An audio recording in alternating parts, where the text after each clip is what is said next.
Assalamualaikum warahmatullahi wabarakatuh. Izin memperkenalkan diri, nama saya Indah Purnamasari dengan NPM 21180111049 dari Program Studi Pendidikan Dokter Fakultas Kedokteran. Pada video kali ini saya akan membuat resume mengenai materi yang disampaikan pada saat PKKMB Universitas Lampung yang berlangsung dari tanggal 18 sampai 21 Agustus 2021. Hari pertama PKKMB, materi pertama yang diberikan adalah mengenai pembinaan Gerakan Nasional Revolusi Mental di era Revolusi Industri 4.0 dan kenormalan baru yang disampaikan oleh Rektor Unila, yaitu Profesor Dr. Karomani MSI. Beliau menyampaikan bahwa yang pertama revolusi mental yaitu perombakan cara berpikir, yang kedua perkembangan revolusi yang berkembang dari masa ke masa, yang ketiga tantangan global, yang keempat tantangan nasional, dan yang kelima skill yang dibutuhkan. Materi kedua yaitu mengenai bela negara yang disampaikan oleh Direktur Bela Negara Brigjen TNI Jube Levianto. Disampaikan bahwa ada 3 hal yang harus dibela, yaitu kedaulatan negara, keutuhan wilayah, dan keselamatan bangsa. Terdapat juga 5 dasar bela negara, yaitu 1. Cinta tanah air, 2. Sadar berbangsa dan bernegara, 3. Setia pada Pancasila, 4. Rela berkorban, 5. Kemampuan awal bela negara.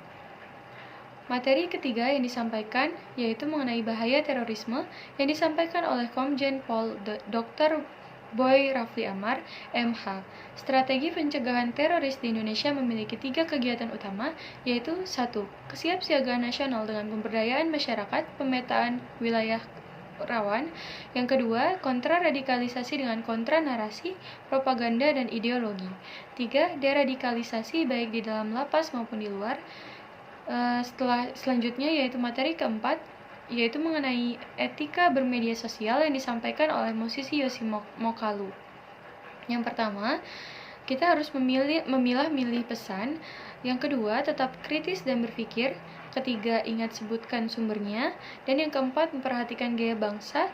Yang kelima, perjelas nama serta gambar akun agar tidak disalah kira sebagai anonim. Lalu materi hari kedua, materi pertama yang disampaikan adalah mengenai pengelolaan perguruan tinggi di era kenormalan baru oleh Wakil Rektor Bidang Umum dan Keuangan Unila Profesor Dr. Asep Sukohar, Esket MKes, menjelaskan bahwa kinerja Unila serta fasilitas Unila seperti ruang periksa dan konsultasi dokter, yang kedua ruang tindakan, lalu ada ruang pelayanan obat, laboratorium, ruang perawatan dan tindakan tinggi, serta ruang kesehatan ibu dan anak. Materi kedua yaitu mengenai sistem pendidikan tinggi dan kebijakan Merdeka Belajar Kampus Merdeka yang mengedepankan kemajuan prestasi dan pengalaman pendidikan di era Revolusi 4.0 yang disampaikan oleh Wakil Rektor Bidang Akademik Profesor Dr. Heriandi SHMS. Materi ketiga yaitu etika dan norma yang disampaikan oleh Wakil Rektor Bidang Kemahasiswaan dan Alumni Profesor Dr. Yulianti MS. Ketika etika dan norma kehidupan mahasiswa di kampus disampaikan bahwa etika yang baik wajib dimiliki oleh setiap orang sejak dini. Pengertian etika sendiri adalah pengkajian moral-moral yang berlaku. Moral merupakan nilai suatu perbuatan yang dilakukan, etika artinya sopan santun, norma adalah penuntun sikap. Materi keempat yang disampaikan mengenai kerjasama internasional dalam mewujudkan World Class University yang disampaikan oleh Wakil Rektor Bidang Perencanaan, Kerjasama, Teknologi, Informasi, dan Komunikasi, yaitu Profesor Insinyur Suharso SSI PhD. Beliau menjelaskan bahwa World Class University atau WCU adalah perguruan tinggi yang mampu menghadapi tantangan global. Lalu pada hari ketiga yaitu PKKMB Fakultas, materi pertama yang diberikan adalah tentang plagiarisme yang disampaikan oleh Profesor Dr. Diah Wulan Sunakar Rengganis Wardani SKM MKes. Plagiat adalah perbuatan secara sengaja atau tidak sengaja dalam memperoleh kredit. Macam-macam plagiarisme yaitu secondary source, invalid source, duplication, replication, repetitive research. Materi kedua yaitu mengenai sistem perkuliahan dan pembimbing akademik yang disampaikan oleh Dr. Rasmi Zakiyah. Program studi pendidikan Fakultas Kedokteran Unila terdapat program studi pendidikan dokter, program studi farmasi, program studi profesi, program studi magister kesehatan masyarakat, dan program studi pulmonologi dan ilmu kedokteran respirasi. Materi yang ketiga yaitu tentang kemahasiswaan dan alumni yang disampaikan oleh Dr. Beta Kurniawan, SKed. Program kreativitas mahasiswa FK yaitu memaksimalisasi partisipasi mahasiswa. Yang kedua, penyelenggara workshop PKM GT dan AL. Yang ketiga, penyelenggara workshop PKM 5 bidang. Lalu ada Mawapres. Yang pertama, memaksimalisasi kepesertaan mahasiswa. Yang kedua, seleksi lokal FK Unila. Yang ketiga, pendampingan mahasiswa yang lolos Mawapres lokal maupun nasional. Lalu materi keempat disampaikan oleh Dr. Rizky Handriko, SPPA, tentang kode etik dan tata pergaulan di FK.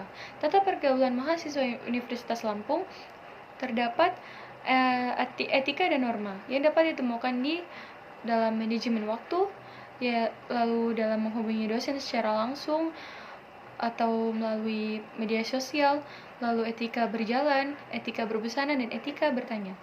Lalu materi kedua PKKMB Fakultas Kedokteran, yaitu materi pertama disampaikan oleh Dr. Jones Fatriadi Suwandi, MKes, Wakil Dekan Bidang Umum dan Keuangan. Fasilitas sarana dan prasarana Fakultas Kedokteran Unila diantaranya yaitu ruang tutorial, ruang latihan, ruang laboratorium dan penelitian, anatomi, mikrobiologi, biokimia, fisiologi, farmakologi, histologi, biomedik, patologi, farmasi, audiovisual, dan lain sebagainya. Lalu ada ruang penyimpanan alat, ruang CBT atau lab komputer, dan masih banyak fasilitas sarana dan prasarana lainnya. Lalu materi kedua yang disampaikan oleh Dr. Khairunisa Berawi, MKes, Kaprodi PSPD, menyampaikan bahwa tujuan pendidikan program studi pendidikan dokter yaitu memiliki insan akademik yang mampu memahami ilmu dasar kedokteran, integratif dan komprehensif. Proses kegiatan belajar mengajar yaitu praktikum, clinical skill labor, kuliah, dan tutorial, serta lain sebagainya. Lalu beliau menjelaskan tentang elemen kompetensi yang terdiri dari komunikasi efektif, keterampilan klinis, landasan ilmu ilmiah kedokteran, pengelolaan masalah kesehatan, pengelolaan informasi, mawas diri dan pengembangan diri, serta etika moral, mediko-legal, profesionalisme, serta keselamatan pasien. Materi ketiga yaitu mengenai program kreativitas mahasiswa yang disampaikan oleh Hartono S. Sos MA, Ketua Badan Pengelola Prestasi Mahasiswa. Beliau menyampaikan bahwa program kreativitas mahasiswa adalah program yang masuk ke dalam kategori bidang penalaran yang terkait dengan akademik dan mampu menuangkan gagasan di dalam tulisan. Demikian resume yang dapat saya sampaikan. Jika ada salah kata dalam penyampaiannya, salah sikap atau perilaku, saya mohon maaf. Kepada Allah saya mohon ampun. Terima kasih. Wassalamualaikum warahmatullahi wabarakatuh.